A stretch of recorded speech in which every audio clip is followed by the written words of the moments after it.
So just use masking tape. I don't know why I was using more expensive tape because I'm throwing this away anyway, not reusing it. I can just remove this section. I'll save the plastic just in case. And I'm now doing it with the, instead of just letting the timer keep track of how much I'm getting done. I set it to 30 minutes because when that beeps, I need to get up and move around.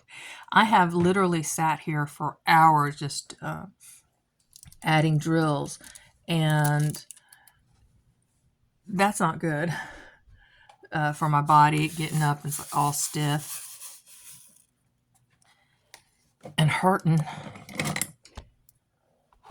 Let's get myself organized before I start the timer.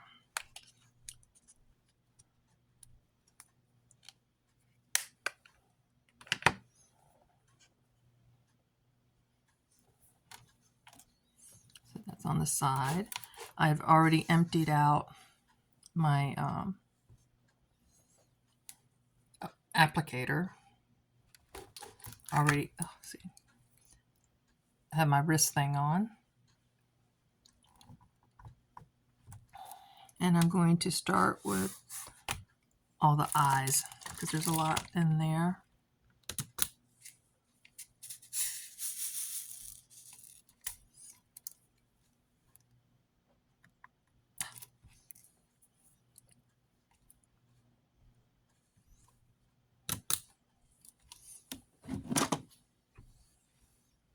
That's,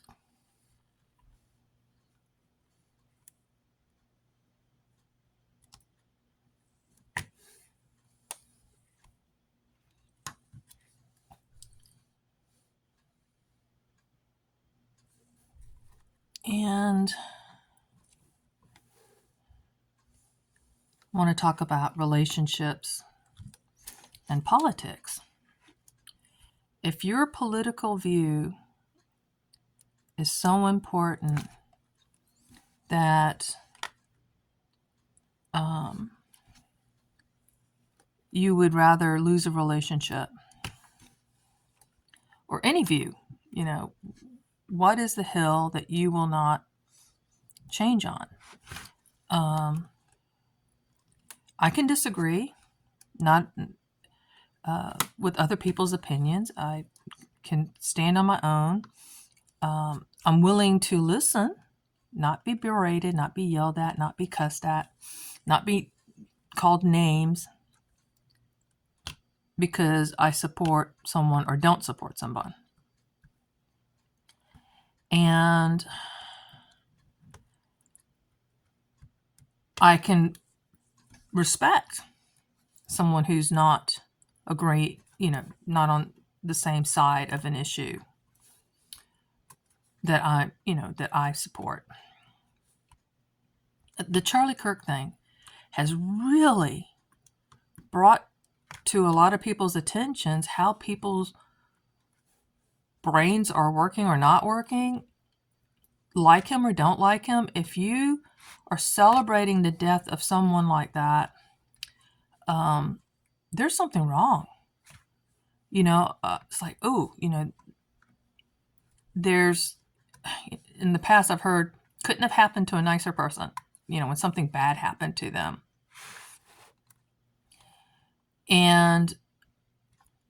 But I don't recall people actually going, oh, yay, ha, ha, ha, ha, that happened to them. There's a world of difference, even though not much, really. But that's not how it's like winning a game by cheating. And I've never felt good about winning by default, or I don't understand how someone's like, you didn't really win, you cheated. And you show yourself, the ugly comes out. Southern phrase. And petty, the maliciousness of some of that has really bothered me. And I've been following Charlie Kirk for a long time. I found him very engaging. I found him extremely polite. I'm just like, how does he not lose his temper with these people saying all sorts of horrible stuff to his face? And he gives him the mic, the opportunity to do that to him.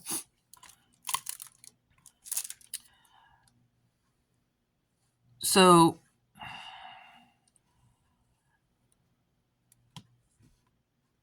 where are the lines that we draw that we do not accept or tolerate? You know, we have free speech. You can say pretty much what you want to say, but there is certain things that I've been watching for a long time that is insightful of riots, and violent acts that are perpetuated, encouraged, endorsed. And we were talking about it last night when that young man went into a church and shot people in Charleston that were praying, that even invited him to pray with them. And it was totally racially motivated. This young man was sick. And then Charleston refused to have racial agitators come in and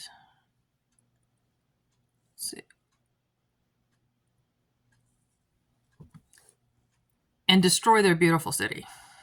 And that's what they said too. It's like, and Charleston held prayer vigils and no one looted. Those people are being bussed in. They don't live there because, obviously if they lived there, they wouldn't be destroying the infrastructure that they depend on to buy groceries, to get gas, to know the people that own the little shops. They wouldn't be destroying those things because they, it's like, oh, we know so-and-so and so-and-so is, not a bad person. But when they're bussed in, paid agitators, I truly believe most of what we witnessed during Obama tenure and since, all these peaceful riots, protests, not peaceful, not when there's fires, not when there's looting, not when people are in danger for their lives and their livelihoods. It's not the same.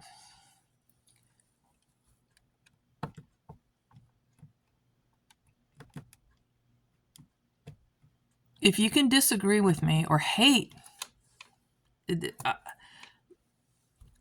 I'm just not understanding. And watching people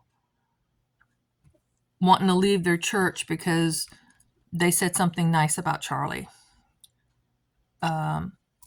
They wanted to memorialize and join in the grief process. And they are so filled with not even trusting their pastor to question the narrative.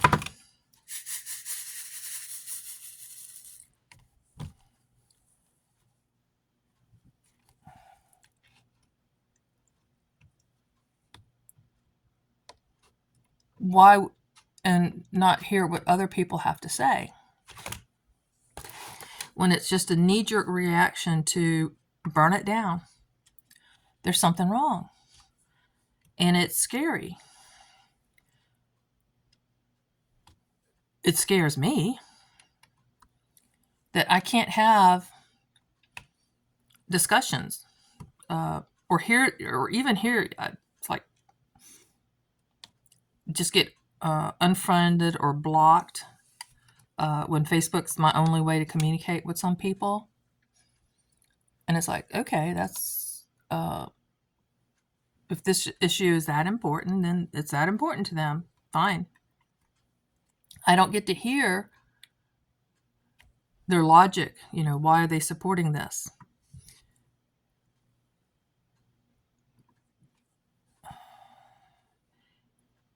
And it's heartbreaking. But it's also eye-opening.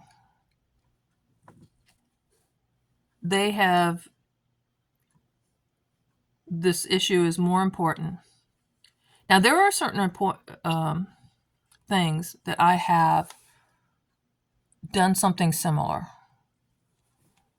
When I notice a lot of anti-Semitic things on someone's posting a lot of anti-Semitic, not necessarily pro-Palestinian, but just totally anti-Semitic, I am aware that no group is perfect. Not Christians, you can pull up all sorts of stuff. A lot of things are horrible. Protestants too. It's not just, it's all Catholics that did all this evil stuff. No, Protestants were just as bad. And here's the truth. I don't care what ethnicity or race you think you are. Your own people have done your people more harm than any outside group. What I mean, if you're white, more white people have hurt you than any other ethnic group. Even though you may have had a violent act done to you by another group, let's say you got attacked, mugged, beaten, hospitalized by a bunch of thugs that were not of your color or religion.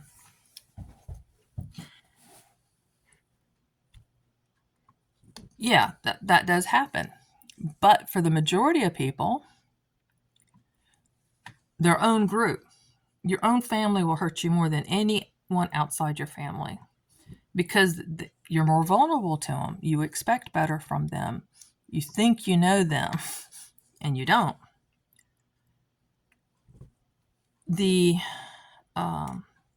When they first passed the hate crimes, like if you're living an alternate lifestyle and you get beaten up for it, attacked for it, it's called a hate crime.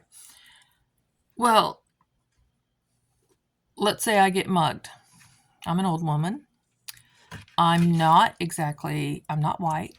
I'm probably in a smaller minority, being a intermixed ethnicity. How is anything done against me not a hate crime?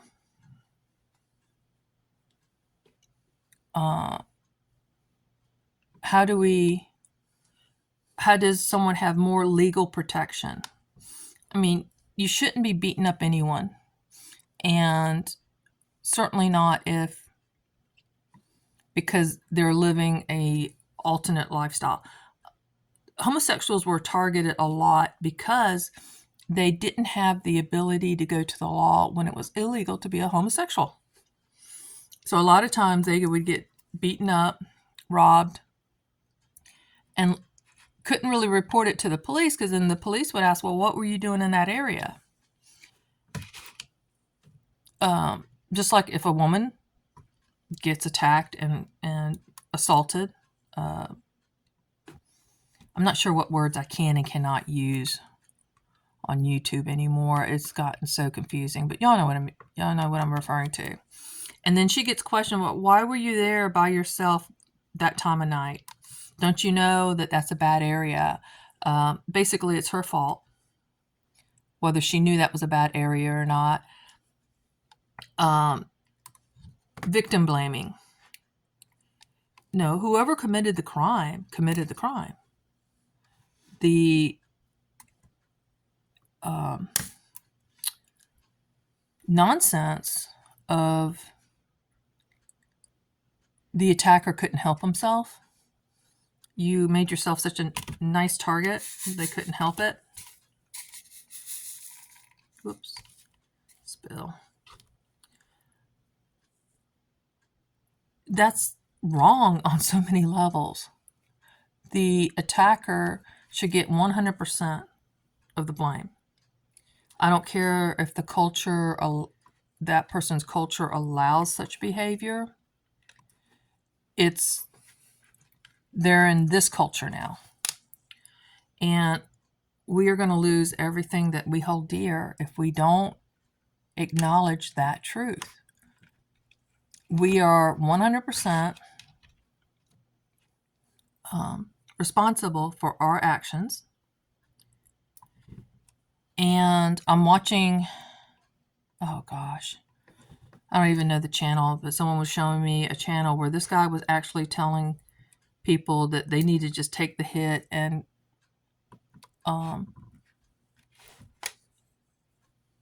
do some violence against certain political people. That's not hate speech. That's incitement. And that's not free speech. None of us has the right to encourage someone to hurt another person in any way. If you don't like someone and they have a business, you can say, okay, we're not going to support this business. And a lot of these businesses that came out, the owners were laughing about Charlie Kirk getting killed. And people recognized him. Oh, they're local. And they got doxxed. Like, this is her business. This is her husband, boyfriend's, girlfriend's business. And you can just not go there anymore. Not burn it down. It's like, just, I think I'm done with, no, there's an eye. And then they're boo-hooing. A person's life was taken, a young person who had so much more, who had accomplished so much in his 30 years than the rest of us will ever. And laughing about it, anybody, I mean, I don't care if that had been someone I didn't like, didn't agree with, to be treated that way and then have all these people come out and lie. Charlie Kirk was not a racist, was not a lot of the things that he was called was taken out of context.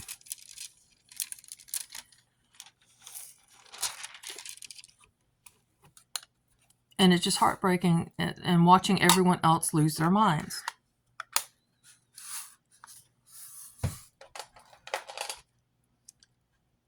And that's the world we're in now. And I know better than to try to have certain conversations because of the immediate response.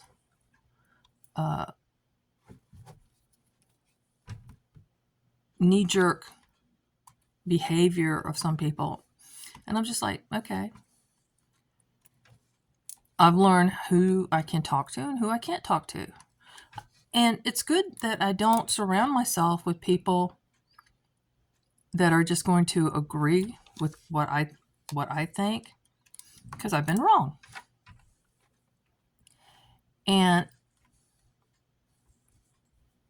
you can't trust the media to tell you the truth. Even when they tell you the truth, it's always skewed.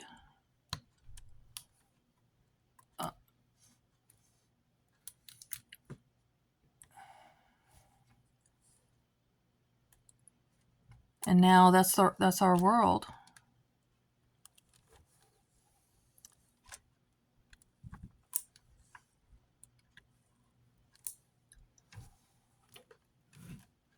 Please educate yourself, tolerate other people's differences, and ask yourself, if you're a Christian, is this what love looks like? And I had posted about that I didn't care what your political leanings were, what another person's political leaning. I cared if their name was written in the book of life, Lamb's book of life, and per the Bible. And then someone posted that because they had a particular leaning, that they were told that they're going to hell.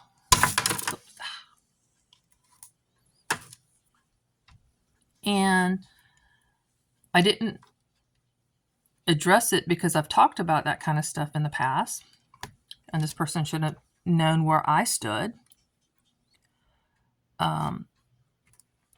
There's going to be many going to heaven, meeting Jesus, and Jesus is going to say, I don't know you. Depart from me. Leave.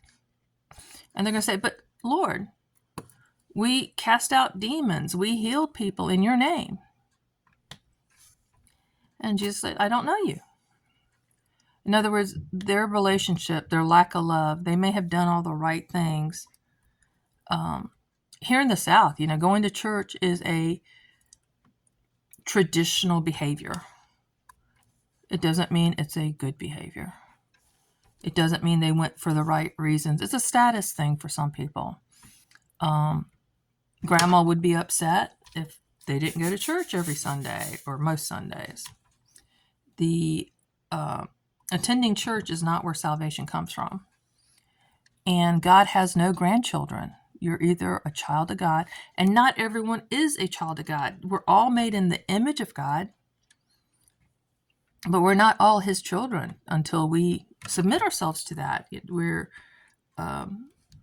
not born into it. You can be born Jewish. You may even know what tribe, your last name may be Levi, Levi. And that does not make you a priest. That does not make you whatever you think it does. And if you're a Christian with the last name of Levi, for example, knowing that somewhere one of your ancestor was Jewish, but now you're Christians, what does that mean? By the love we show one another. And that's not easy. I find some of the worst people so hard to love. And I have to go, okay, they're made in God's image.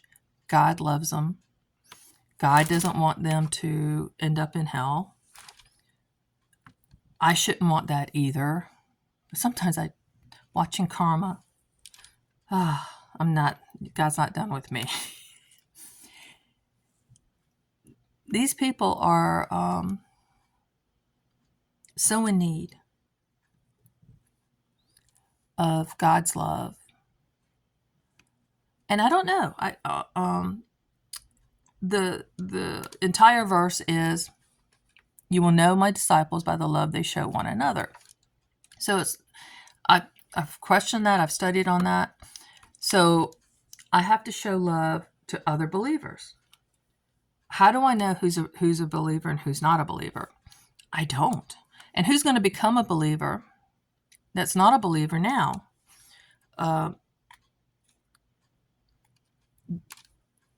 There's a lot of good people who are churched, who think, they're saved, and they're not. How do I know the difference? 1 John is a really good education in that.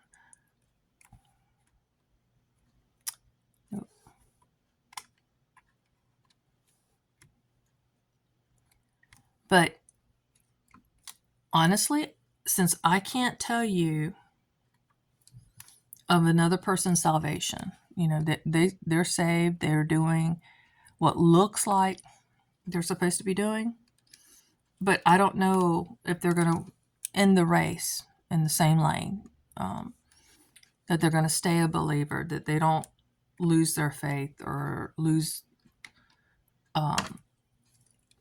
People don't accidentally lose their salvation. It's rejected. They reject it. And rightly so, that we all have free will. But since I, as a human being, flesh and blood,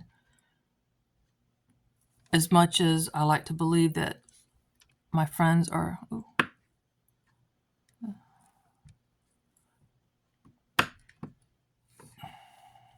saved, especially my church friends,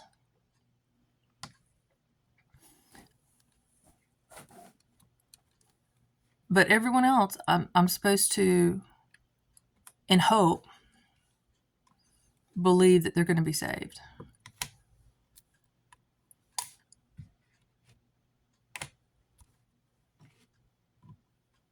And showing love. And in the meantime, we're not supposed to be all, only thing we agree upon is Jesus Christ. That's the only thing we need to agree on. Who he was, who he is, what he did for us, and stand in that.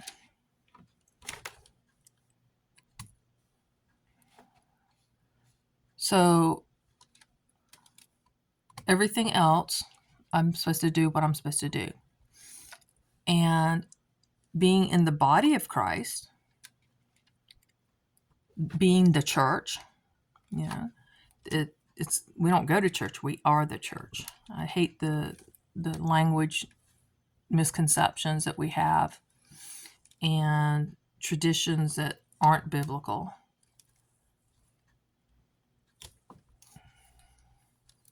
So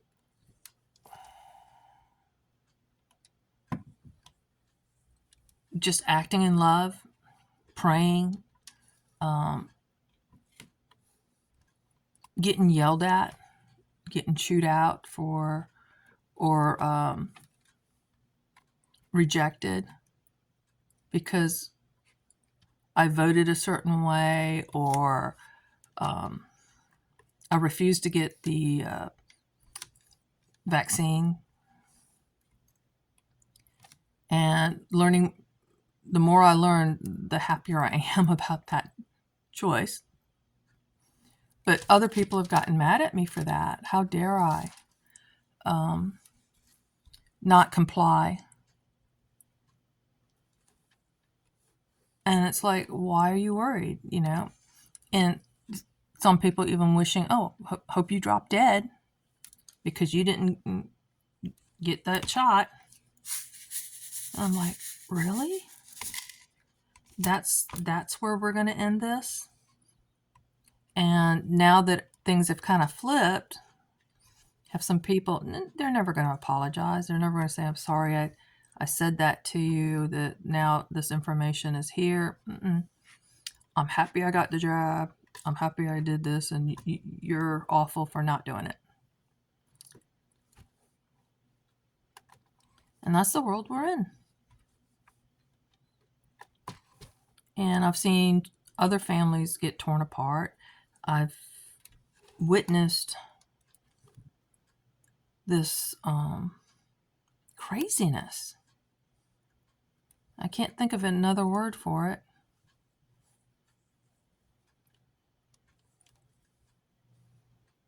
But that's where we're at.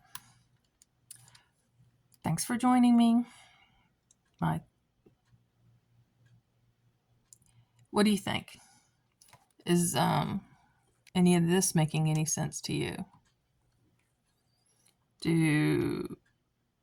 Have you noticed this craziness? Are you a believer? If not, why not?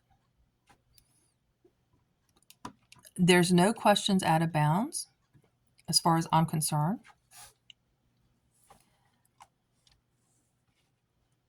And I question stuff all the time. And have to go back, and you don't know what you don't know until it's pointed out. Someone has to, this is why we need each other. all the things I'm still learning, and I'm so old and I'm still learning.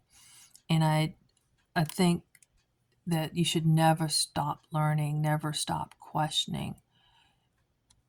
So be a blessing and be blessed.